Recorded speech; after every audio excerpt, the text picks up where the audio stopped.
اللہ اکبر اللہ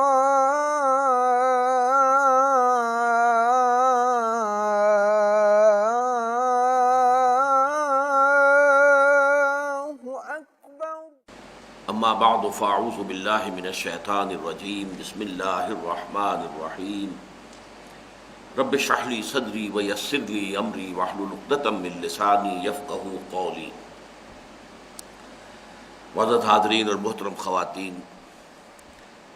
ہم نے یہ کتابچہ اسلام کی نشرت ثانیہ کرنے کا اصل کام، اس کا ہم نے صفحہ 12 تک مطالعہ کر لیا تھا۔ آگے چلنے سے پیشتر ضروری ہے کہ اپنے ذہن میں اس لائن آف آرگومنٹ کو دوبارہ قائم کر لیجئے کہ ہم کس تدریج کے ساتھ اور کس دلیل کے ساتھ قدم بقدم درجہ بدرجہ آگے بڑھ رہے ہیں۔ چنانچہ صفحہ 5 ہی کھول لیجئے پہلے، کہ پہلا عنوان جو تھا بحث کا، فکر مغرب کا ہماگیر استیلا۔ یہ ایک آبزرویشن ہے کہ اس وقت پوری دنیا پر، پورے گلوب پر ایک ہی تہذیب کا غلبہ ہے، اور کائنات و انسان کے بارے میں وہ طرز فکر جو اب سے کوئی 200-300 برس قبل یورپ میں شروع ہوا تھا، یہ پورے گلوب کو انگلف کر چکا ہے، اپنی لپیٹ میں لے چکا ہے، اور اس نقطۂ نظر کی بنیاد پر، اس فکر اور فلسفے کی بنیاد پر جو تہذیب اور تمدن وجود میں آیا، وہ بھی اب گلوبل ہے۔ اس میں یہ ہے کہ اگر کچھ فرق نظر آتا ہے تو سوسائٹی کے لوور لیولز میں نظر آتا ہے۔ جو ایلیٹ طبقات ہیں معاشرے کے، اونچے لوگ، رولنگ کلاسز، وہ سب ایک ہی تہذیب، ایک ہی تمدن، ایک ہی ویلیو سٹرکچر، کس چیز کی کیا قدر و قیمت ہے، کس شے کی کیا اہمیت ہے، اس اعتبار سے ان کے درمیان مکمل ہم آہنگی ہے۔ آخری بات جو تھی، اس کے لیے مثال کیا دی گئی تھی کہ جیسے سطح زمین پر تو کہیں پہاڑ ہیں، کہیں جو ہے صحرا ہے، کہیں گھنے جنگلات ہیں، کہیں پانی ہے، سمندر ہے، کہیں بڑے اچھے میدان ہیں، کھیت ہیں ان میں، لیکن ذرا اوپر چلے جائیے تو فضا جو ہے وہ بس ایک ہی ہے، وہاں کوئی فرق اور تفاوت نہیں ہے۔ اسی طرح سوسائٹی کے نچلے طبقات میں تو فرق و تفاوت نمایاں آپ کو نظر آئے گا۔ یہ ہندوستان کا معاشرہ ہے، یہ پاکستان کا معاشرہ ہے، یہ بنگلہ دیش کا معاشرہ ہے، یہ ملیشیا کا معاشرہ ہے، یہ جاپان کا معاشرہ ہے، لیکن اوپر چلے جائیے تو بالکل یک رنگ، ایک ہی طرح کا معاملہ۔ اس میں جو آخری بات تھی وہ یہ کہ بظاہر جو تحریکیں اس وقت اس مغربی تہذیب کے خلاف صف آرا ہیں، جو اسے اپوز کر رہی ہیں، ان کے بھی فکر و نظر کا اگر دقت نظر سے جائزہ لیا جائے، انالیسس کیا جائے، تو معلوم ہوتا ہے کہ وہ بھی انفیکٹڈ ہیں، اسی طرز فکر جو ہے اس سے متاثر ہیں، اور یہ طرز فکر جو ہے خود ان کے اندر نفوذ کیے ہوئے۔ دوسری بحث تھی بنیادی نقطۂ نظر، کہ مغرب میں جو فکر ڈیولپ ہوا ہے پچھلے 200-300 سال میں، وہ کوئی ایک اسکول آف تھاٹ نہیں ہے، بے شمار اس کے ٹائٹلز ہیں، لیکن اس کے دوران ایک نقطۂ نظر جو ہے وہ مستقل طور پر پروان چڑھتا اور پختہ ہوتا چلا گیا۔ وہ نقطۂ نظر کیا ہے؟ اصل اہمیت ٹھوس چیزوں کی ہے، وہ چیزیں جو ہمارے حواس کے دائرے میں آتی ہیں، جن کے بارے میں ہم واقعتاً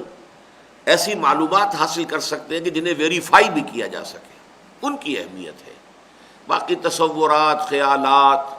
ماوراء الطبیعیاتی نظریات، ان کی کوئی اہمیت نہیں ہے، کوئی حیثیت نہیں ہے، کوئی وقت نہیں ہے۔ پھر اس کو انالائز کیا کہ خدا خالق اور کائنات، خدا ماورائی ہستی ہے، لہذا وہ ہے یا نہیں ہے ٹھیک ہے، لیکن یہ کہ کائنات تو ہے نا، توجہ اس کے مطالعے پر ہونی چاہیے۔ روح اور جسم یا مادہ، روح ہے یا نہیں ہے، کیا اس کی حیثیت ہے، حقیقت ہے، ہمیں نہیں معلوم، ہو سکتا ہے کہ ہو، لیکن جسم تو ہے، اس میں تو کسی اختلاف کی گنجائش نہیں، مادہ تو ہے جسے ہم ویریفائی کرتے ہیں، لہذا اصل توجہ جو ہے وہ روح اور روحانیات کی بجائے وہ آنی چاہیے مادے پر اور جسم پر۔ اسی طرح لائف آفٹر ڈیتھ، حیات بعد الممات ہے یا نہیں ہے، کچھ یقین سے نہیں کہہ سکتے، ہو سکتا ہے ہو سکتا ہے نہ ہو، لیکن یہ زندگی تو ہے نا، اس میں تو کسی شک و شبے کی گنجائش نہیں، لہذا اس پر توجہ مرکوز ہونی چاہیے۔ یہ میرے اس تحریر کا مین تھیم ہے 3 versus 3۔ البتہ اس میں ایک بات کا آج میں اضافہ کرنا چاہتا ہوں کہ آگے بڑھنے سے پہلے یہ سمجھ لیجئے، یہ 3 خدا یا خالق، روح اور حیات بعد الممات، اس کے مقابلے میں یہ 3 کائنات، جسم یا مادہ اور حیات دنیاوی ہے۔ اب اس میں یہ ہے کہ یہ جو 3 ہیں داہنے ہاتھ جن میں نے گنوائے ہیں، اس کے بارے میں آپ کو اس معاشرے میں بہت سے شیڈز مل جائیں گے۔ ایسے لوگ بھی ہوں گے جو صریحاً انکار کریں گے خدا ہے ہی نہیں، روح کی کوئی حقیقت نہیں، حیات دنیاوی ہے ہی نہیں، ایسے لوگ بھی مل جائیں گے۔ ایسے لوگ بھی ملیں گے کہ نہیں ہے تو صحیح، کچھ تو ہے، کوئی عقیدے کی حد تک مانتے ہیں، لیکن جب تجزیہ کریں گے تو ان کی ساری جد و جہد انہی 3 چیزوں کے لیے ہے، دنیا کے لیے، مادے کے لیے اور اس کائنات کے لیے۔ تو گویا کہ ریزلٹنٹ جو معاملہ سامنے آیا، نتیجہ جو ہوا وہ یہ کہ اس میں کوئی فرق نہیں ہے، چاہے کسی درجے میں عقیدے کی کوئی پوٹلی باندھ کے رکھی ہوئی ہو کہ خدا بھی ہے، اس کے اسماء و صفات بھی ہے، اور آخرت بھی ہے، اور وحی بھی ہے، اور روح بھی ہے، یہ سب چیزیں، لیکن اگر ہمارا ویلیو سٹرکچر وہی ہے، ہمارا جو اقدار کا نظام ہے، کون سی چیز قابل قدر ہے، کس کے لیے محنت کرنی ہے، کس کے لیے بھاگ دوڑ کرنی ہے، کس کے لیے دن رات محنت کرنی ہے، اگر تجزیے میں نظر آئے کہ وہ انہی 3 چیزوں کے لیے ہے، تو گویا کہ یہ مختلف شیڈز تو آپ کو ملیں گے اس داہنے ہاتھ کے کالم میں، لیکن یہ نقطہ نظر جو ہے بہت وسعت کے ساتھ اور بہت ہی یوں سمجھیے کہ گہرائی میں لوگوں کے ذہنوں میں اور ان کی سوچ میں سرایت کر چکا ہے۔ تیسری بات سامنے یہ آئی تھی کہ اگرچہ ان 3 کے مقابلے میں یہ 3 چیزیں بڑی غیر اہم ہیں، لیکن فی نفس ہی یہ چیزیں بھی اپنی جگہ پر اہم ہیں۔ جیسے کائنات کی وسعت کے اعتبار سے ہمارا سورج ایک ذرے کے مانند ہے، لیکن اپنی جگہ پر ایک ذرہ جو ہے وہ بھی سورج نظر آتا ہے۔ آپ کو معلوم ہے پورا سولر سسٹم جو ہے ایک ایٹم میں موجود ہے، جیسے ہمارا سورج ہے، جیسے یہ سیارے ہیں اس کے گرد چکر لگا رہے ہیں، ویسے ہی وہاں الیکٹرانز ہیں جو چکر لگا رہے ہیں۔ پورا سولر سسٹم جو ہے ہر ایٹم کے اندر موجود ہے۔ لہو خورشید کا ٹپکے اگر ذرے کا دل چیرے، تو ان چیزوں پر جب توجہ مرکوز ہو گئی، جب مطالعہ اور غور و فکر اور سٹڈی اور ریسرچ کا سارا جو میدان یہی بن گیا، تو پھر اس میں یقیناً بہت سی چیزیں سامنے آئیں، جو قوانین قدرت ہیں ان کی دریافت ہوئی، پھر ان کو ایکسپلائٹ کیا گیا، فورسز آف نیچر ہیں ان کو پہچانا گیا، پھر ان کو استعمال کیا گیا، پھر ان کی بنیاد پر جو ہے نئی نئی ایجادات و اختراعات وجود میں آئیں، اور جیسے جیسے سائنس اور ٹیکنالوجی کی یہ جو یوں سمجھیے کہ کامیابیاں آگے بڑھیں، یہ نقطہ نظر گویا کہ اور مؤکد ہو گیا کہ واقعتاً چیزیں یہی ہیں قابل غور اور قابل توجہ، باقی یہ ذات و صفات اور اللہ سے لو لگانا اور آخرت کی فکر کرنا، اس سے کیا فرق واقع ہوتا ہے؟ یہ نقطہ نظر اور گہرا ہو گیا۔ تیسری بحث، عالم اسلام پر مغرب کی سیاسی و فکری یورش۔ یورپ میں جب یہ بیداری پیدا ہوئی اور سائنٹیفک اور فلسافیکل تھاٹ ڈیولپ ہوئے،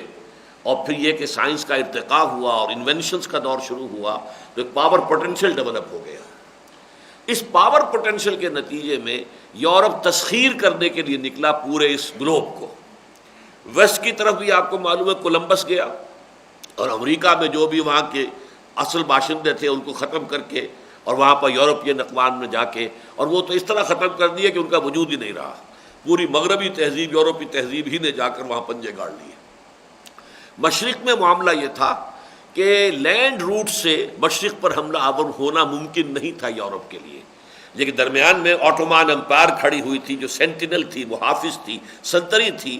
تو اور وہ نہ تو بڑھنے دے سکتی تھی ایشیا کی طرف نہ افریقہ کی طرف، لہذا وہ 1498 میں واسکو ڈی گاما نے جو راستہ تلاش کر لیا round the Cape of Good Hope, اس کے نتیجے میں یہ سیلاب آیا اور اس نے ایسٹ کو فتح کرنا شروع کیا، یہ یورش ہوئی۔ اس کے نتیجے میں یہ نقطہ نظر، پہلے انہوں نے ہمیں فتح کیا، کانکر کیا عسکری اعتبار سے، سیاسی اعتبار سے،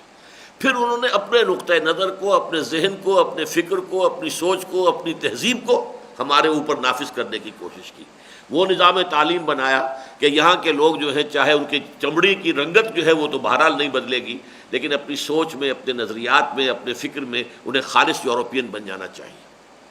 اب ظاہر بات ہے ہر عمل کا ایک رد عمل ہوتا ہے۔ اس معاملے میں جو رد عمل پیدا ہوا، خاص طور پر سائنس کے معاملے میں اور اس جدید تہذیب کے معاملے میں، تو اس میں دو نقطہ نظر جو ہے وہ ہمارے سامنے آئے۔ ایک یہ مدافعت کی اولین کوششیں اور ان کا ماحصل، کہ پہلا معاملہ تو چونکہ یہ تھا کہ عسکری طور پر یورپ نے ہمیں فتح کر لیا تھا، تو اس کے جواب میں عسکری تحریکیں اٹھی، مہدی سوڈانی اور سنوسی، امیر عبد القادر جزائری، سید احمد بریلوی رحمۃ اللہ علیہ یہاں ہندوستان میں، امام شامل، لیکن یہ کہ یہ سب کے سب ناکام ہو گئے۔ پھر تو یہ ہے کہ اس کے بعد جمال الدین افغانی کی شخصیت اور تحریک خلافت ہندوستان کی، یہ ہے کہ ہم کہہ سکتے ہیں کہ اس میں ایک ریئیکشن تھا، لیکن وہ بھی ناکام رہے، کوئی کامیابی حاصل نہیں ہو سکی۔ البتہ جب یہ تمکن حاصل ہو گیا اس تہذیب کو، اس تمدن کو، اس غلبے کو، اس استیلاء کو، تو اب جو دو ہمارے درمیان رائے پیدا ہوئی، ایک یہ کہ ہم اس وقت اس مغرب کی جو بھی یورش ہے، چاہے وہ سیاسی ہے، چاہے عسکری ہے، چاہے تہذیبی ہے، چاہے فکری ہے، ذہنی ہے، ہم اس کا مقابلہ نہیں کر سکتے، لہذا اس کے راستے سے ہٹ کر کونوں خدروں میں بیٹھ جاؤ اور قال اللہ و قال الرسول کے حصار میں اپنے آپ کو بند کر لو۔ یہ خالص دفاعی معاملہ تھا کہ اپنے ایمان اور اسلام کی کسی درجے میں حفاظت کی جائے۔ دوسرا نقطہ نظر یہ تھا کہ نہیں، اب یہ ایک فیکٹ ہے، مغربی تہذیب، مغربی تمدن، سائنس، یہ علوم، یہ فنون، ہمارے آنکھیں بند کرنے سے یہ بلی غائب تو نہیں ہو جائے گی، بلی تو موجود ہے، لہٰذا ہمیں یہ چاہیے کہ سائنس بھی پڑھیں، فکر بھی مغربی پڑھیں، اس میں جو غلط ہے اسے چھوڑتے جائیں، جو صحیح ہے اسے اختیار کرتے جائیں۔ یہ دو نقطہ نظر تھے کہ ہندوستان میں، ہند میں یوں کہیے، پاک و ہند، اس میں ایک نقطہ نظر کا سب سے بڑا نمائندہ دارالعلوم دیوبند بنا اور دوسرے نقطہ نظر کا سب سے بڑا نمائندہ مسلم یونیورسٹی علی گڑھ بنا۔ اس میں نے جو یہ جملہ لکھا ہے کہ کامیابی بھی اگر کچھ ہوئی تو اسی پہلے حصے کو ہوئی، اس میں اب تھوڑی سی ترمیم کروں گا کہ یہاں پر دو الفاظ آنے چاہیے کہ دینی اعتبار سے اگر کامیابی ہوئی تو انہی کو ہوئی، ورنہ قومی سطح پر کامیابی جو بھی ہوئی ہے، جو فائدہ ہوا ہے، وہ در حقیقت دوسرے نقطہ نظر سے ہوا۔ اگر یہ یونیورسٹی کی تعلیم، کالجوں کی تعلیم، مختلف پروفیشنز، میڈیکل، انجینئرنگ وغیرہ کی تعلیم حاصل نہ کرتے مسلمان، تو ظاہر بات ہے کہ ہندوستان میں تو وہ شودر بن کر رہ گئے ہوتے،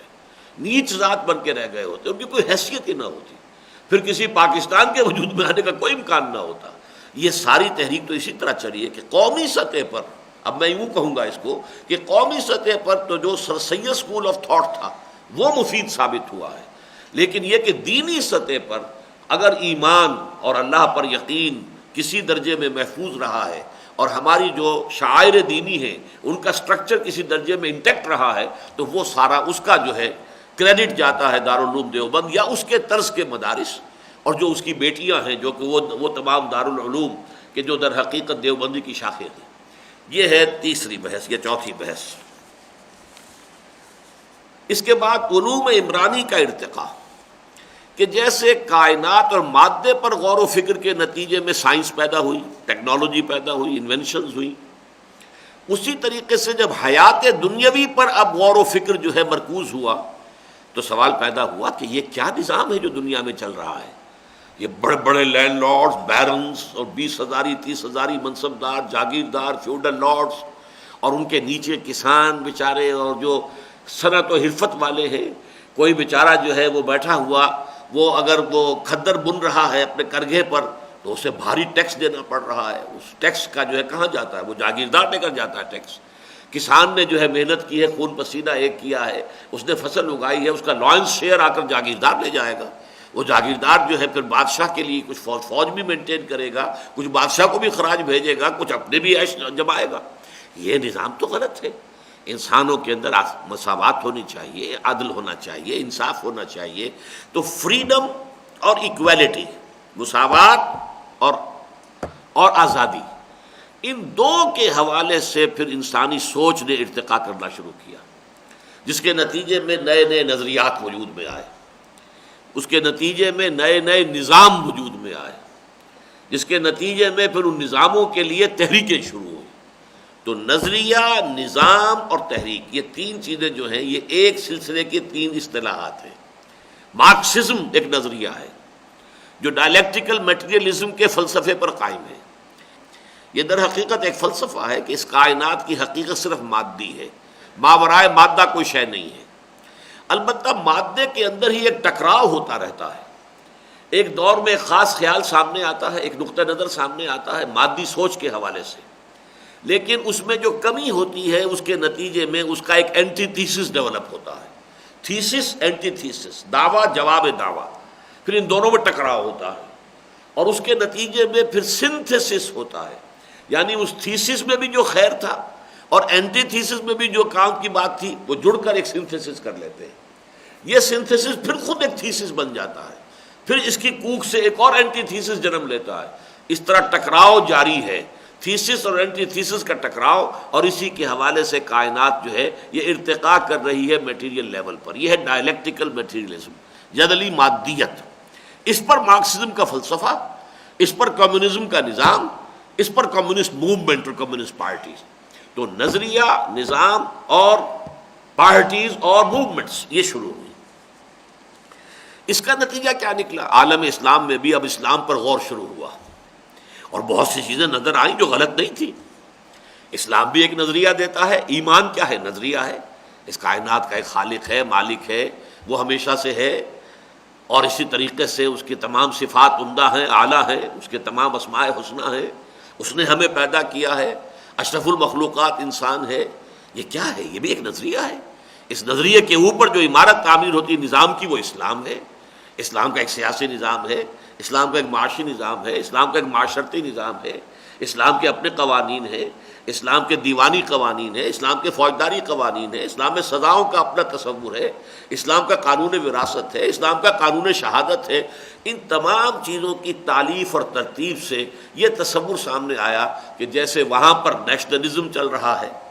یا پھر اس کے ساتھ جو ہے فاشزم ہے، ناززم ہے، کمیونزم ہے، اسی طریقے سے اسلام کو بھی ایک نظریے کی بنیاد پر اور ایک نظام کا علمبردار قرار دے کر اس کو قائم کرنے کی تحریکیں شروع ہوئی عالم اسلام۔ یہ اس کا ہے ایک ہسٹوریکل پرسپیکٹو، اور یہ تحریکیں جیسا کہ میں نے عرض کیا ایک خاص زمانے میں ایک وقت پیدا ہوئی ہیں پورے عالم اسلام میں۔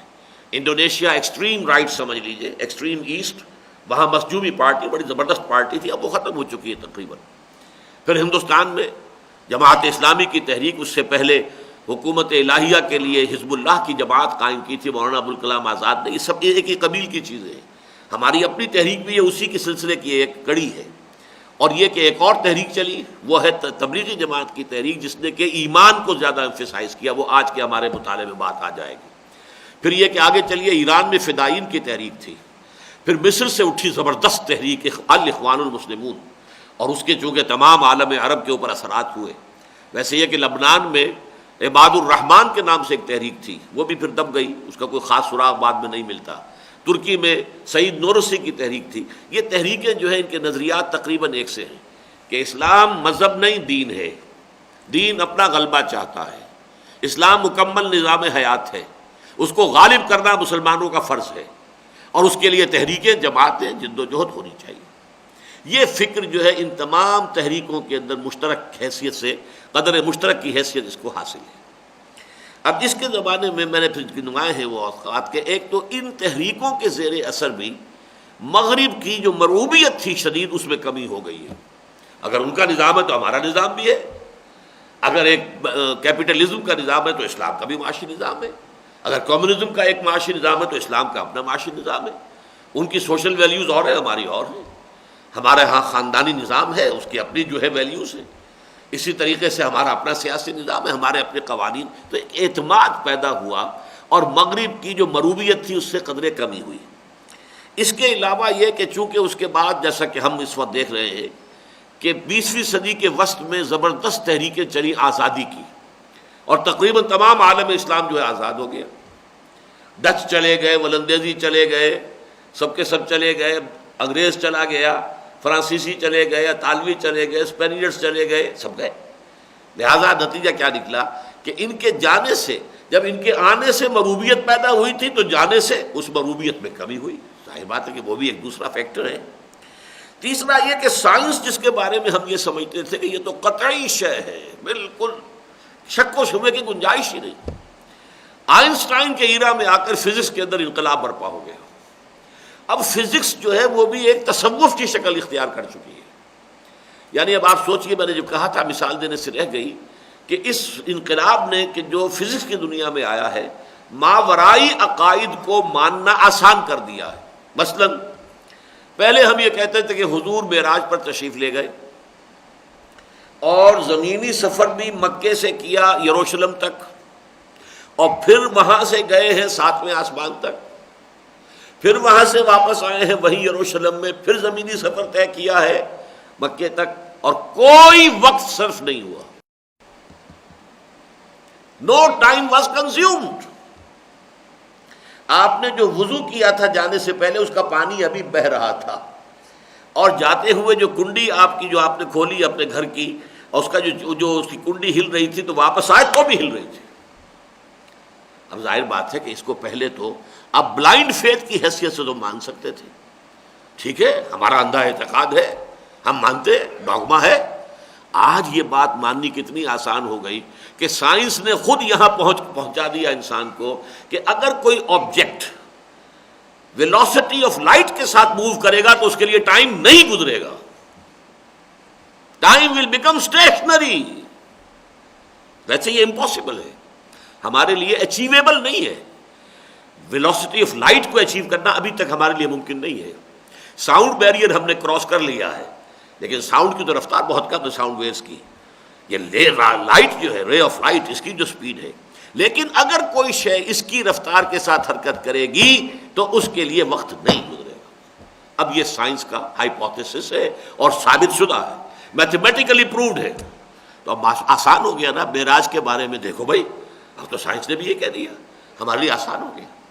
تو سائنس کی دنیا میں جو انقلاب آیا ہے اس نے بھی ان ماورائی اعتقادات پر ایمان یقین آسان کر دیا۔ پہلے ہم کہتے تھے کہ صاحب ہر چیز لکھی جا رہی ہے، ہر زبان سے جو لفظ نکلتا ہے وہ ریکارڈ ہو رہا ہے۔ آج سے 50 سال پہلے اس کو ایک اندھے عقیدے کے طور پر تو مان سکتے تھے، لیکن امیجن تو نہیں کر سکتے تھے کیسے ممکن ہے۔ آج ہمیں معلوم ہے ٹیپ ریکارڈر، بٹن کے سائز کا ٹیپ ریکارڈر لگا ہوا ہوگا اور آپ کی ساری گفتگو ٹیپ ہو رہی ہے۔ آپ کہاں بیٹھے ہوئے ہیں، وہاں سے تقریر کینیڈی صاحب کر رہے ہیں یا کوئی اور کر رہا ہے، اور پاکستان میں آپ سن رہے ہیں۔ اب وہ فاصلے ختم ہو گئے، تو معلوم ہوا کہ اب ان چیزوں کا ماننا کہ اللہ تعالیٰ جو فرماتے ہیں کہ وہاں جو ہے ہر انسان کو اس کا نامہ اعمال مل جائے گا اور اس کے اندر اس کی مائنیوٹس ڈیٹیلز بھی موجود ہوں گی، آج اس کو ماننا آسان ہے۔ ایک کوئی بہت ہی بڑا گرانڈ کوئی سپر کمپیوٹر ہے جس میں ہم میں سے ہر شخص کی پوری لائف کی جو اس کی فلم ہے وہ بنی ہوئی ہے،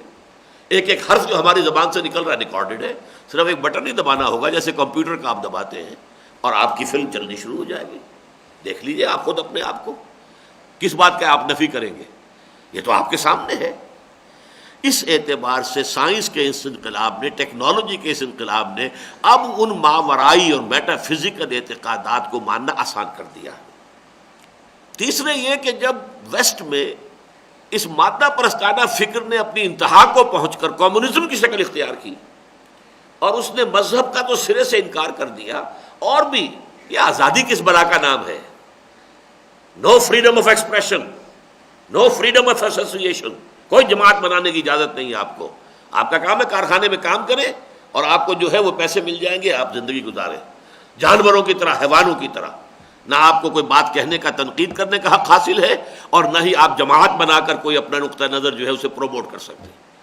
جب کمیونزم اس انتہا کو گیا تو ویسٹ میں پھر اس کے خلاف ایک رد عمل پیدا ہوا، انہوں نے مذہب کا سہارا لینے کی کوشش شروع کی، اور جیسا کہ کل میں آپ کو بتا چکا ہوں مذہب کو پروموٹ کرنے کے لیے دی گلوریس قرآن ملینز کی تعداد میں، گیتا ملینز کی تعداد میں، اپنشد ملینز کی تعداد میں شائع کر کے امریکہ نے تقسیم کی کہ بھائی اپنے مذہب کو سنبھالو ذرا۔ اور آخری فیکٹر یہ کہ جب یہ آزادی کی تحریکیں چلی ہیں کولونیل رول کے خلاف، تو عام طور پر ظاہر بات ہے کہ جب تحریکوں میں مسلمان ممالک میں اگر کہیں قربانی دینے کا وقت آتا ہے تو پھر اسلام کا نام لینا پڑتا ہے کہ مذہب کے حوالے سے جذباتی طور پر لوگ قربانیاں دینے کو تیار ہوتے ہیں۔ چنانچہ الجزائر میں جو فریڈم سٹرگل جاری تھی فرانس کے خلاف اسے جہاد فی سبیل اللہ کا نام دیا گیا۔ اسی طرح ہمارے ہاں پاکستان میں، پاکستان کا مطلب کیا؟ لا الہ الا اللہ۔ تو ان چیزوں سے بھی در حقیقت تقویت حاصل ہوئی ان تحریکوں کو جو تحریک اسلام ایمان کے نظریے پر اسلام کے نظام حیات کو قائم کرنے کے لیے مختلف ممالک کے اندر سامنے آئی۔ یہاں تک ہم پڑھ چکے تھے۔ اب آج ہم یہ کر رہے ہیں کہ اس کی قرأت میں میری مدد کریں گے عزیزم عاقب سعید۔ بسم اللہ الرحمن الرحیم۔ مدرجہ بالا اسباب و عوامل سے تقویت پا کر احیاء اسلام، قیام حکومت الہیہ اور نفاذ نظام اسلامی کی تحریکیں مختلف مسلمان ممالک میں برسرکار ہوئیں، جن میں قوت و وسعت اور جذبہ و امنگ کے اعتبار سے مصر کی الاخوان المسلمون اہم تر تھی، لیکن ایک ٹھوس اور مضبوط فکر کی حامل ہونے کے اعتبار سے بر صغیر پاک و ہند کی جماعت اسلامی کو نمایاں مقام حاصل تھا۔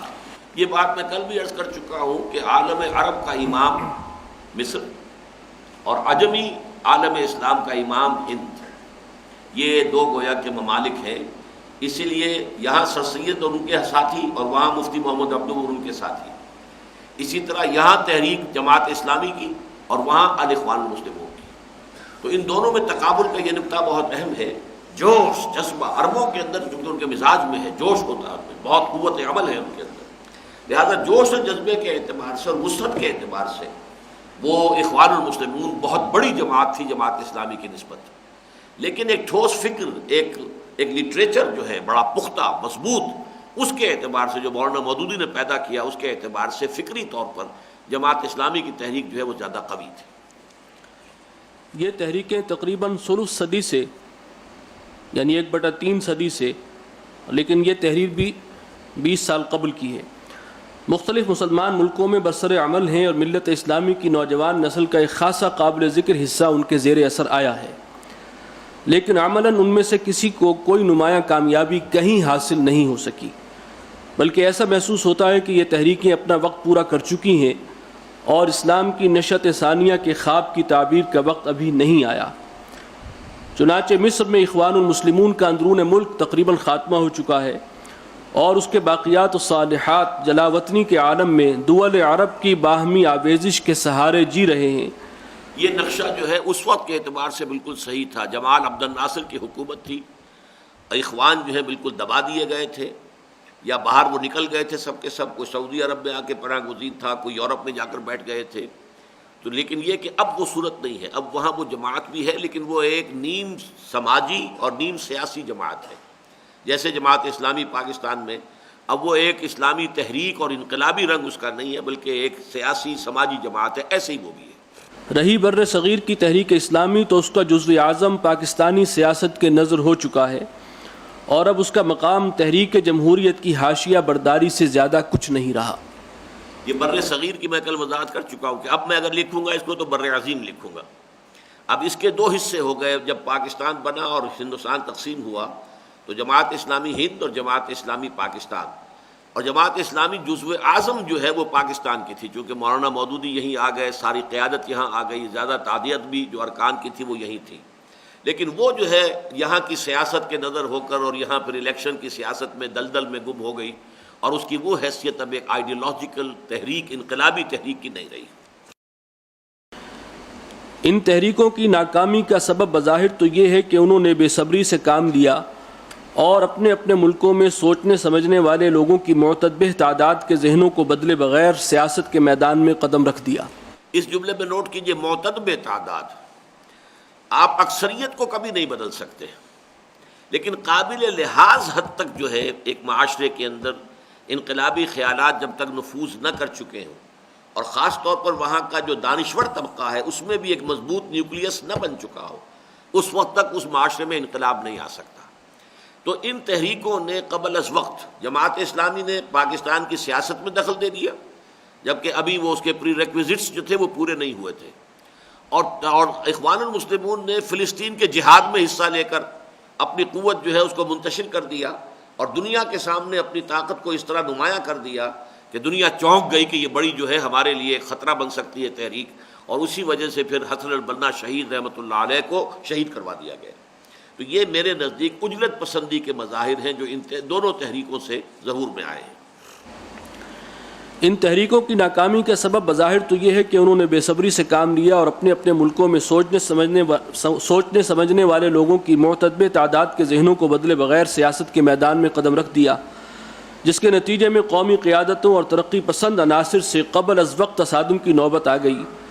لیکن ترقی پسند سے مراد ہے جدید ترقی پسند عناصر، وہی جو ایلیٹ، جو کہ اس معاملے میں جب بھی کولونیل رول ختم ہوا ہے تو جن لوگوں کو انہوں نے تربیت دی تھی ان کے ذہنوں کو جو ہے اپنی سوچ کے مطابق ڈھال دیا تھا، وہی برسر اقتدار آئے۔ اور یہ ظاہر بات ہے کہ وہ لوگ تھے کہ جو مذہب کے ساتھ اس طرح سے ہم آہنگ نہیں تھے، تو تصادم پیدا ہوا ان تحریکوں کا ان عناصر کے ساتھ۔ لیکن در حقیقت ان کی ناکامی براہ راست نتیجہ ہے ان کے تصور دین کی خامی اور مطالعہ اسلام کے نقص کا۔ یہ ہے اب ہمارے مطالعے کا اصل میں مرکزی نقطہ کہ دو اسباب میں نے معین کیے ہیں، ایک ہے سپرفیشل اور وہ کیا ہے عجلت پسندی، جلدی کی گئی اور تمام جو انقلاب کے لازمی تقاضے ہیں، پری ریکویزٹ ہیں، ان کو پورا کیے بغیر میدان میں آ گئے۔ لیکن ایک یہ ہے کہ ایک بنیادی خامی جو ہے ان کے فکر میں بھی، میری تعمیر میں مضمر تھی ایک صورت خرابی کی کہ عین اس کے فنڈامنٹلز کے اندر، بنیاد کے اندر بھی ایک کمی تھی، ایک کوتاہی تھی۔ ان کا تصور دین وہ بھی کچھ یک طرفہ تھا اور ان کا مطالعہ اسلام جو ہے وہ بھی ناقص تھا۔ تعبیر کی کوتاہی، ذرا دقت نظر سے جائزہ لیا جائے تو معلوم ہوتا ہے کہ ان تحریکوں کا مطالعہ اسلام اسی مغربی نقطہ نظر پر مبنی ہے جس میں روح پر مادے اور حیات اخروی پر حیات دنیاوی کو فوقیت حاصل ہے۔ چنانچہ اسلام کے ان ماوراء الطبیعاتی اعتقادات کا اقرار تو ان کے ہاں موجود ہے جن کے مجموعے کا نام ایمان ہے، لیکن انہیں کچھ زیادہ درخور اعتناء اور لائق التفات نہیں سمجھا گیا، اور نگاہیں کلیتاً اس ہدایت و رہنمائی پر مرکوز ہیں جو حیات دنیاوی کے مختلف شعبوں کے لیے اسلام نے دی ہیں، اور جن کے مجموعے کا نام اسلامی نظام زندگی رکھا گیا ہے۔ اب اس کو ذرا سمجھ لیجئے کہ دو چیزیں، ایک ایمان اور ایک اسلام۔ ایمان فاؤنڈیشن ہے جس پر اسلام کا قصر کھڑا ہوا ہے، فاؤنڈیشن ماورائی ہے، فاؤنڈیشن انویزیبل ہے،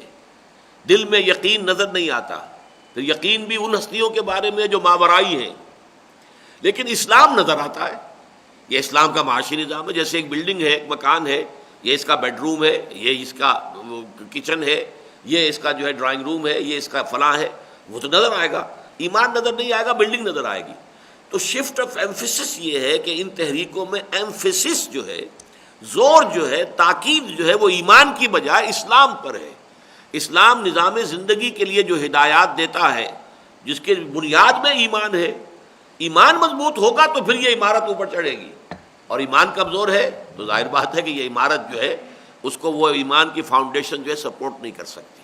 یہ ہے بیسک جو در حقیقت اس میں کمی ہے، اس کو ایک جملے میں نے آپ کے سامنے رکھ دیا۔ اللہ تعالیٰ کی ہستی کا اقرار تو موجود ہے، لیکن ایمان باللہ کی وہ کیفیت کہ آفاق و انفس میں تنہا وہی فاعل حقیقی، وہی فاعل مطلق، مؤثر حقیقی اور مسبب الاسباب نظر آنے لگے، بالکل مفقود ہے۔ اب ان جملے میں سے ایک ایک لفظ کو اچھی طرح آپ کو سمجھنا ہے، یعنی اللہ تعالیٰ کی ہستی کا اقرار تو موجود ہے، اس کے بغیر تو مسلمان ہو ہی نہیں سکتے، لیکن ایمان باللہ کی جو کیفیت مطلوب ہے وہ تو یہ ہے کہ آفاق و انفس میں تنہا وہی فاعل مطلق، مؤثر حقیقی اور مسبب الاسباب نظر آنے لگے۔ جو کچھ ہو رہا ہے اس کے اذن سے ہو رہا ہے، تمام اسباب اس کے تابع ہیں، کوئی سبب کوئی نتیجہ برآمد نہیں کر سکتا۔ ایک تصور یہ کاز اینڈ ایفیکٹ، یہ کاز ہے تو یہ ایفیکٹ ہو جائے گا، ہم کہیں نہیں، اس کاز اور ایفیکٹ کے درمیان اللہ کا اذن حائل ہے۔ سارے وسائل آپ کے پاس ہوں تب بھی آپ وہ کام نہیں کر سکتے جب تک اللہ نہیں چاہے گا۔ لا مؤثر فی الحقیقت الا اللہ، لا فاعل فی الحقیقت الا اللہ۔ فاعل حقیقی، مؤثر حقیقی، مسبب الاسباب، اسباب کو بھی در حقیقت کنٹرول کرنے والا اللہ ہے۔ یہ کیفیت نظر آنے لگے، یہ ہماری کیفیت ہو جائے کہ ہم محسوس کریں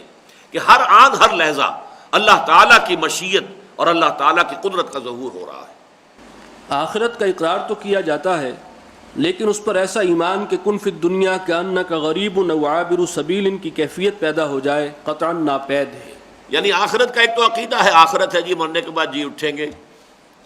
لیکن اس کی جو کیفیت پھر ہونی چاہیے کہ آخرت ابدی ہے، دنیا فانی ہے۔ وَإِنَّ الدَّارَ الْآخِرَةَ لَهِيَ الْحَيَوَانُ، اصل زندگی ہے ہی آخرت کی زندگی۔ لیکن جب ہم یہ دیکھتے ہیں، اس کا نتیجہ تو یہ نکلنا چاہیے، حدیث میں آیا کہ دنیا میں ایسے رہو جیسے اجنبی ہو یا راہ چلتے مسافر ہو۔ اب یہ حقیقی ہے ہی نہیں، اصل حقیقت تو ہے آخرت، یہ فانی ہے اور آج بھی ختم ہو سکتی ہے۔ کیا پتہ کل صبح کا سورج جو ہے میں اور آپ دیکھ سکیں یا نہ دیکھ سکیں، کیا پتہ آج ہی رات میں ہمارا انتقال ہو جائے۔ تو یہ زندگی تو حقیر ہے، بے حقیقت ہے، ناقابل اعتماد ہے، اس پر کیا بھروسہ، اس میں کیا اپنے آپ کو انویسٹ کیے چلے جانا۔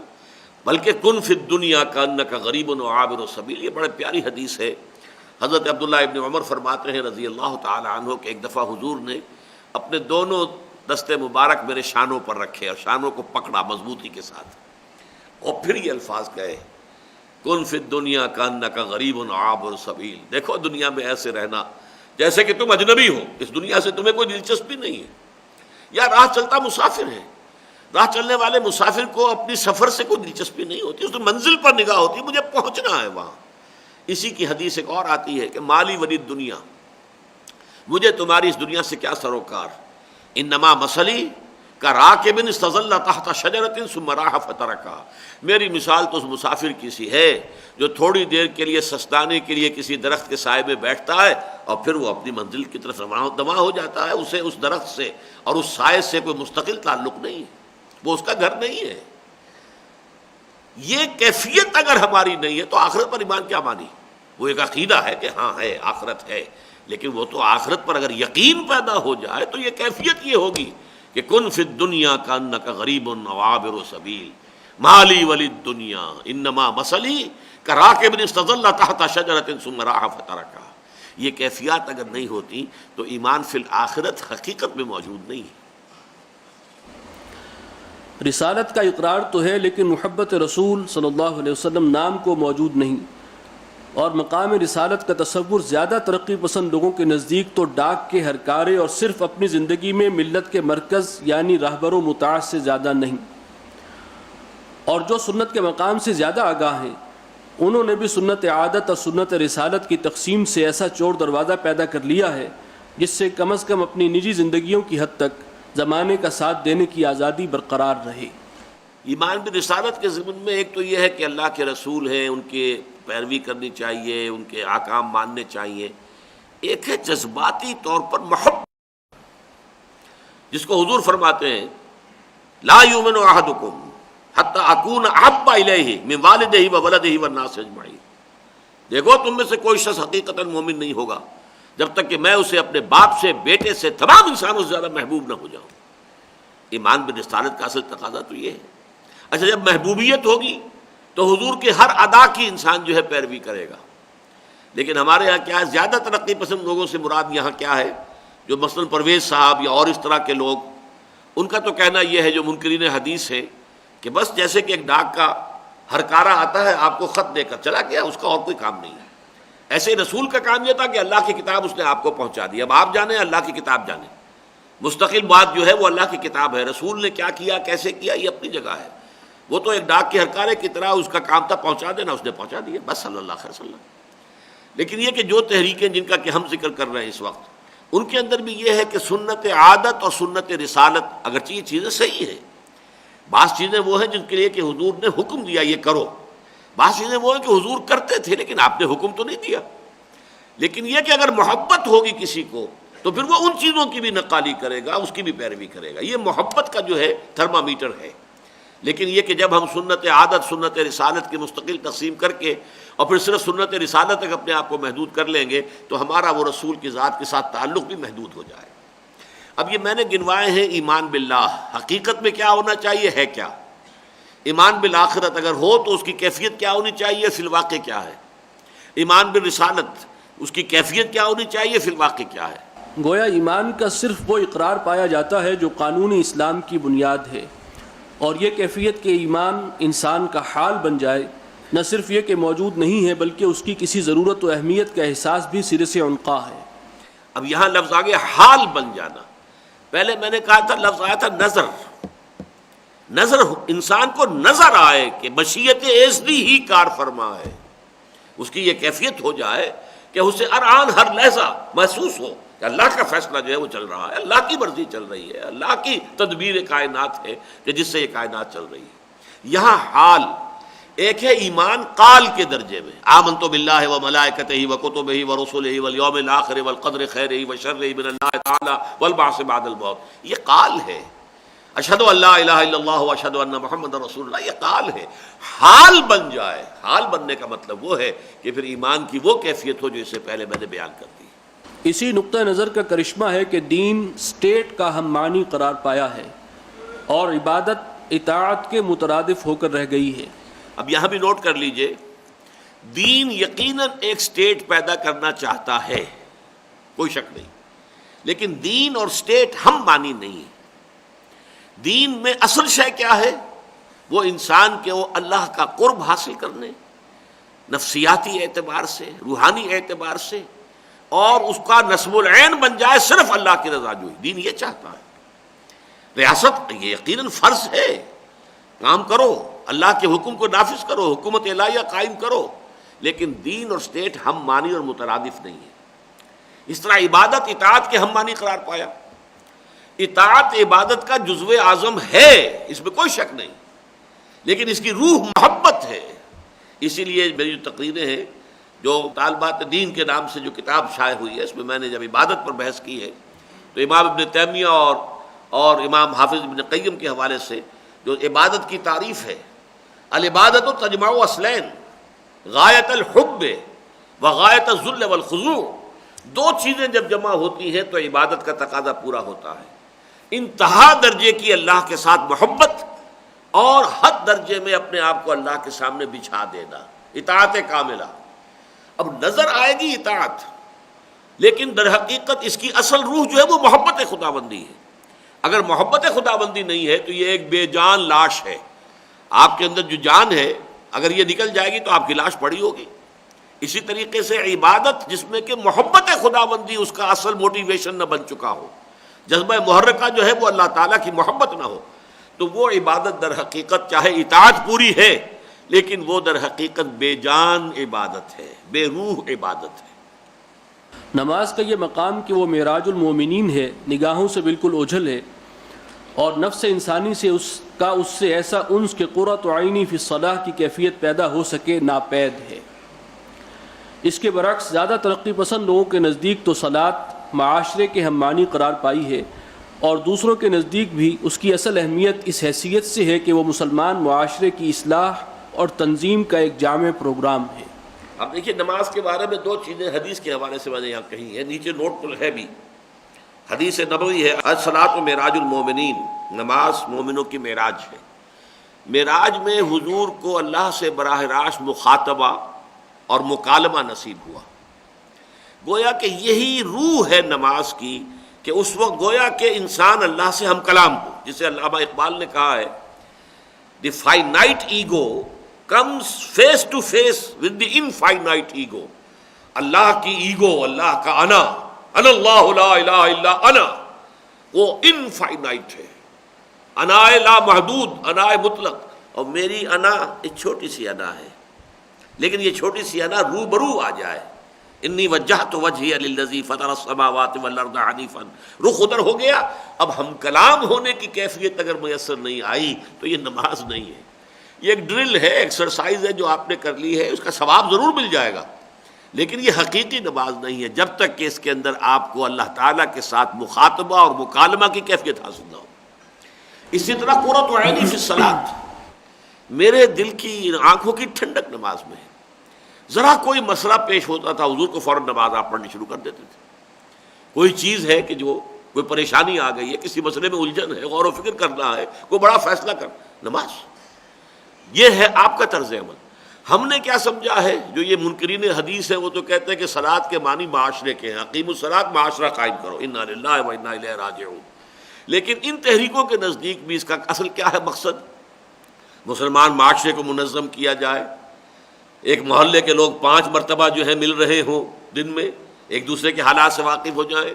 کوئی بیمار ہے تو اس کی بیمار پرسی کو جائیں، شہر کے لوگ جمعے کے روز جمع ہو جائیں، عیدین میں پورا جو ہے اجتماع ہو جائے،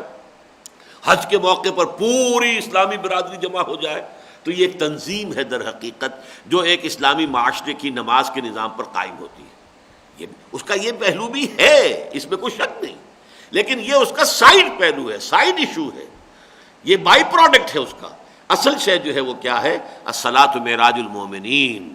اور قرۃ عینی فی الصلاۃ۔ یہ کیفیت حاصل نہیں ہوئی تو پھر نماز کی روح حاصل نہیں ہوئی۔ نماز و روزہ و قربانی و حج یہ سب باقی ہیں، تو باقی نہیں ہے۔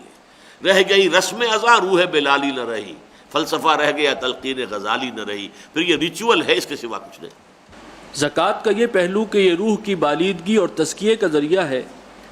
اس قدر معروف نہیں جتنی اس کی یہ حیثیت کہ یہ اسلامی نظام معیشت کا اہم ستون ہے۔ اب دیکھیے یہ چیز بھی اپنی جگہ حق ہے، اسلام کے نظام معیشت میں زکوٰۃ کا ایک اہم مقام ہے کہ جب آپ کسی بھی درجے میں فری اکانومی رکھتے ہیں،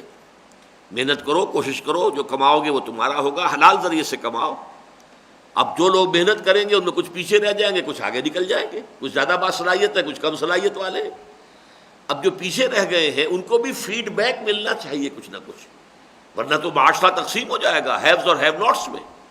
اس فیڈ بیک کے لیے زکوٰۃ کا نظام دیا کہ جو آگے نکل گئے ہیں وہ دیں، دے آر دی ڈونرس،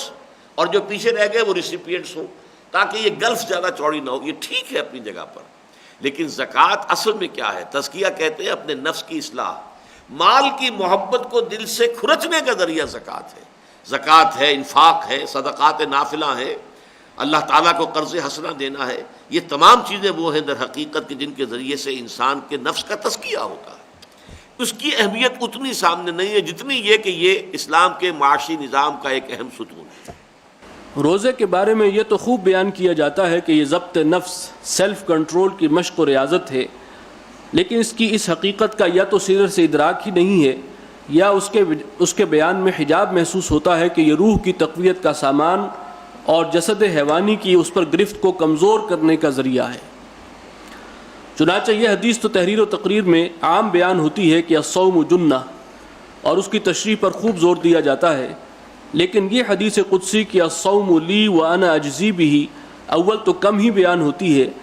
اور اگر ہوتی بھی ہے تو بس سرسری طور پر۔ اب یہ بھی نوٹ کر لیجئے کہ ہمارے ہاں بہت سے اس دور کے جو داعیان دین ہیں، مثلاً اب میں نام بھی لینے میں کوئی حرج نہیں ہے، مولانا مودودی روح کے علیحدہ وجود کو تسلیم ہی نہیں کرتے۔ یہی معاملہ لگ بھگ مولانا اصلاحی صاحب کا بھی ہے۔ روح کی کوئی علیحدہ تشخص، علیحدہ حیثیت نہیں ہے، بلکہ جو دنیا میں عام طور پہ سمجھا جاتا ہے بس جان اور روح، اور ایک گویا کہ یہ مترادف ہے، حالانکہ زمین و آسمان کا فرق ہے۔ روزے کی یہ حقیقت کہ الصوم لی، یہ روزہ خاص میرے لیے ہے، یہ کیسے واضح ہوگی؟ میرا کتابچہ موجود ہے، عظمت صوم، یہ جو کہا گیا نماز بھی قائم کرو میرے لیے۔ نماز ہم کس کے لیے پڑھتے ہیں؟ اللہ کے لیے پڑھتے ہیں۔ روزہ بھی رکھتے ہیں، اللہ کے لیے رکھتے ہیں، لیکن یہ کیا کہا گیا کہ یہ خاص میرے لیے ہے؟ اس کا اصل سبب کیا ہے کہ روزہ اصل میں ذریعہ ہے روح کی بالیدگی کا، اور روح کا بہت قریبی تعلق اللہ کی ذات کے ساتھ ہے۔ یسألونک عن الروح قل الروح من امر ربی، لیکن جو لوگ روح کو علیحدہ کوئی تشخص ہی نہ دیتے ہوں، ظاہر بات ہے وہ اس حدیث کے بارے میں کیا کہیں گے؟ کچھ بھی نہیں۔ لہذا الصوم جنۃ، یہ سیلف کنٹرول کا ذریعہ ہے، یہ تو خوب بیان ہو جائے گا، اور ہے وہ بھی ہے، ٹھیک ہے، ایک لوور لیول پر وہ بھی ایک حقیقت ہے، لیکن ہائر لیول پر اس کا خاص طور پر میں خود اس کا بدلہ دوں گا، بلکہ اس کا ترجمہ یہ کہ میں خود ہی اس کا بدلہ ہوں، انا اجزا بہ، یہ بھی اس کی ایک قرات ہے۔ اس کے معنی کیا ہوئے کہ اس روزے کی کوئی اور گہری حقیقت ہے جس تک کہ یہ ریشنلسٹ لوگ جو ہیں وہ بالکل نہیں پہنچ پائے۔ اسی طرح حج کے بارے میں یہ تو معلوم ہے کہ اس کے ذریعے خدا پرستی کے محور پر ایک عالمگیر برادری کی تنظیم ہوتی ہے، لیکن اس سے آگے اس کی روحانی برکات کا کوئی تذکرہ نہیں ہوتا۔ اسلام کی یہ نئی تعبیر براہ راست نتیجہ ہے مغرب کے فلسفہ و فکر کے ہماگیر تسلط کا، جس نے نقطہ نظر کو ملحدانہ و مادہ پرستانہ بنا کر رکھ دیا۔ اب دیکھیے پہلی بحث جو تھی جس کا آخری جملہ یہ تھا کہ مغربی فکر اور فلسفے کا یہ جو نفوذ ہے یہ اس درجے گہرا ہے ہمارے معاشرے میں کہ بعض ان تحریکوں کا بھی اگر تجزیہ کیا جائے جو مغربی تہذیب کے خلاف سفارہ ہیں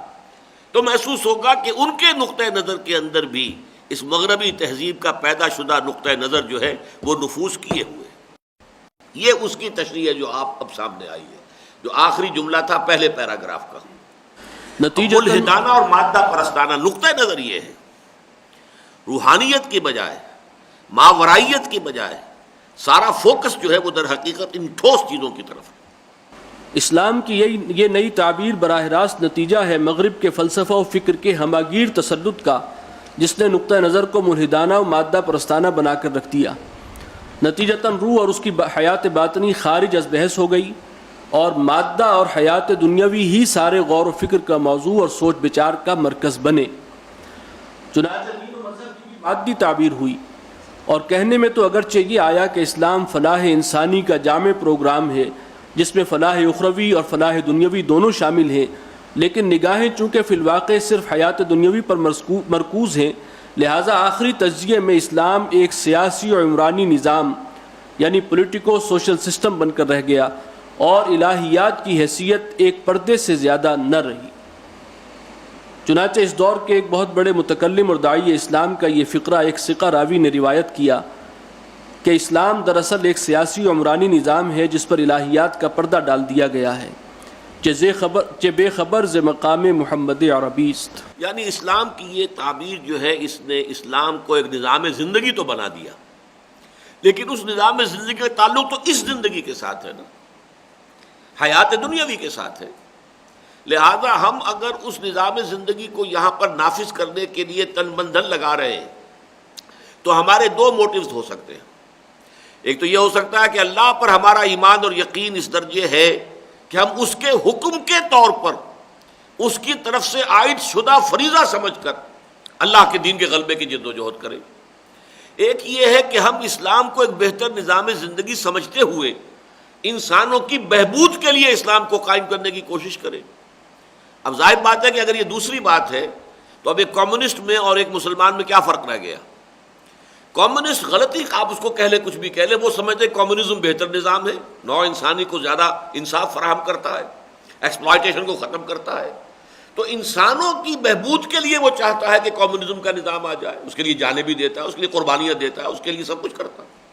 ہم یہ سمجھتے ہیں کہ نہیں، اسلام ایک بہتر نظام ہے اور لوگوں کی بہبود اور فلاح دنیاوی اس کے ساتھ وابستہ ہے کہ اسلام کو قائم کیا جائے۔ تو موٹیو کے اعتبار سے کوئی فرق نہیں دونوں میں۔ اصل موٹیو کیا ہونا چاہیے کہ اللہ پر یقین، آخرت کا یقین، اللہ کی رضا جوئی، آخرت کی فلاح، اس کے لیے اللہ کی طرف سے جتنے بھی فرائض عائد کیے گئے ہیں ان کو ادا کرنے کا فیصلہ کرنا۔ ان فرائض میں نماز بھی ہے، روزہ بھی ہے، انہی فرائض میں اقامت دین بھی ہے، دین کو قائم کرنے کی جدوجہد کرنا۔ تو چاہے عمل ایک ہی ہو رہا ہو لیکن اس کے پس منظر موٹیو کے اعتبار سے زمین و آسمان کا فرق ہو گیا۔ چنانچہ زندگی کا اصل مقصد یہ قرار پایا کہ اس نظام زندگی کو عملاً رائج و نافذ کیا جائے۔ رہی خدا کی معرفت و محبت اور اس کے سامنے تضرع و اخبات جو عبادت کا اصل جوہر ہیں، تو ان کی حیثیت بالکل ثانوی و اضافی ہو کر رہ گئی۔ یہ صورتحال بھی خاصی قدامت پسند اسلامی تحریکوں کے یہاں ہے۔ یعنی یہ کہ ان چیزوں کا ثانوی طور پر ہو جانا، لیکن کم سے کم تسلیم تو کرتے ہیں نا، یہ بھی قدامت پسند تحریکوں کے ہاں ہے۔ جماعت اسلامی ہے، الاخوان ہے، ورنہ زیادہ ترقی پسند لوگ جو ہیں وہاں پہ اصل میں یہاں پہ اس کتابچے میں مراد ان سے ہے منکرین سنت، منکرین حدیث، اور ان کے سب سے بڑے اس وقت اسپوکس مین جو ہیں وہ غلام احمد پرویز تھے، اور ان کا فکر بڑی تیزی کے ساتھ پھیل رہا تھا ہمارے معاشرے میں۔ لہٰذا اس کتابچے، اس تحریر کے پس منظر میں ان کا ذکر جو ہے اہمیت کے ساتھ ہے۔ ورنہ زیادہ ترقی پسند لوگوں نے تو فکر مغرب کی منطقی انتہا یعنی سوشلزم اور کمیونزم کے زیر اثر اسلام کو سیاسی و عمرانی سے بھی آگے بڑھ کر محض ایک معاشی پروگرام بنا کر رکھ دیا ہے۔ یہ خاص اصطلاح ہے پرویزی فکر کی، نظام ربوبیت۔ نظام ربوبیت جو ہے وہ گویا کہ معاشی مسئلے کا جو حل ہے جو اسلام نے دیا ہے، ان کے نزدیک جو ان کی تعبیر ہے وہ در حقیقت سوشلزم کا چربا تھا۔ یعنی ان کے نزدیک اسلام عبارت ہے محض ایک مخصوص نظام ربوبیت سے، باقی رہے اعتقادات و ایمانیات تو ان کے ضمن میں جہاں سر سید مرحوم کی انتہا ہوئی تھی وہاں سے انہوں نے ابتدا کی، اور جنت و دوزخ کی تعبیر اسی دنیا کے عیش و آرام اور کلفت و مشقت سے، اور قیامت یعنی کی تعبیر جنت اور دوزخ کوئی آخرت و آخرت نہیں ہے، اسی دنیا میں آرام، آسائش، امن، سکون یہ جنت ہے، اسی دنیا میں بیماریاں یہ اور وہ اور انٹرنل سٹرائفز یہ جہنم ہے۔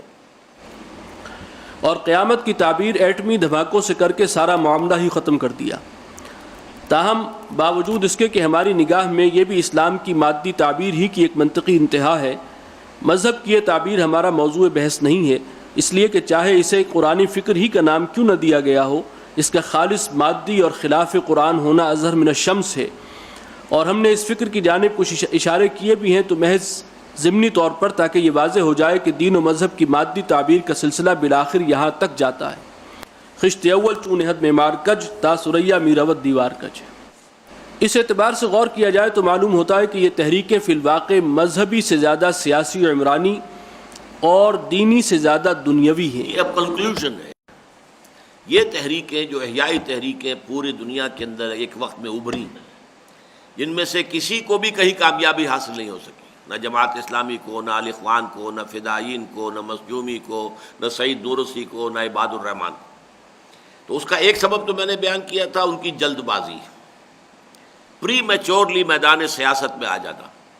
لیکن اصل سبب یہ ہے کہ ان کا جو دین کا تصور ہے، جو مطالعہ اسلام ہے ان کا، اور یہ ایمان اور اسلام کے مابین جو ربط اور تعلق ہے، در حقیقت اسی کو صحیح طور پر نہ سمجھ سکنا، یہ ہے اصل میں میری تعمیر میں مضمر تھی ایک صورت خرابی کی۔ اس اعتبار سے غور کیا جائے تو معلوم ہوتا ہے کہ یہ تحریکیں فی الواقع مذہبی سے زیادہ سیاسی و عمرانی اور دینی سے زیادہ دنیاوی ہیں، اور آخری تجزیے میں دوسری سیاسی و معاشی تحریکوں سے صرف اس اعتبار سے مختلف ہیں کہ ان کے نزدیک سرمایہ دارانہ جمہوریت یا اشتراکیت بہتر نظام ہائے حیات ہیں، اور ان کے نزدیک اسلام انسانی زندگی کے جملہ مسائل کو بہتر طور پر حل کرتا ہے۔ گویا در حقیقت مذہب کی اصل اقدار کے احیاء کا کام تو ابھی شروع بھی نہیں ہوا، نہ مصطفیٰ نہ رضا شاہ میں نمود اس کی، کہ روح شرق بدن کی تلاش میں ہے ابھی۔ یہی سبب ہے کہ یہ تحریکیں بے لنگر کے جہازوں کی مانند ادھر ادھر بھٹک رہی ہیں، اور ان کا حال اکثر و بیشتر اس مسافر کا سا ہے جسے نہ تو منزل ہی کا پتہ رہا اور نہ ہی یہ یاد رہا کہ سفر شروع کہاں سے کیا تھا۔ ہم تو فانی جیتے جی و میت ہیں بے گور و کفن، غربت جس کو راس نہ آئی اور وطن بھی چھوٹ گیا۔